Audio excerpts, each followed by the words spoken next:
दाल की आवाज़ हिंदी में द जैसी होती है, ठीक है, दाल की आवाज़ द जैसी होती है और इसका नाम दाल है ना। सेम उसी तरह से जिस तरह से हम मसूर की दाल, उड़द की दाल होती है, ठीक है। तो दाल इसका नाम है, द जैसा साउंड पैदा करता है ये, ठीक।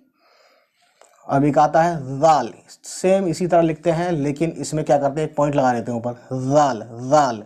इसकी आवाज़, वैसे इसकी जो आवाज़ निकालने की इंजीनियरिंग है ना, ये अरबिक वर्ड से लिएगा एक्चुअली। तो दाल, जबान का ये हिस्सा, दांत के निचले हिस्से, निचले वाले हिस्से हैं जहाँ ये खत्म हो रहा है, ख़त्म, जहाँ लगाएंगे दाल, तब इसको दाल बोलते हैं। इसकी इंजीनियरिंग अरबिक वाली है, लेकिन आप अगर ऐसा नहीं भी कहते हैं तो जेड साउंड जो होता है ना, उस जैसी आवाज़ आप निकाल सकते हैं समझने के लिए इजी वे में, ठीक है।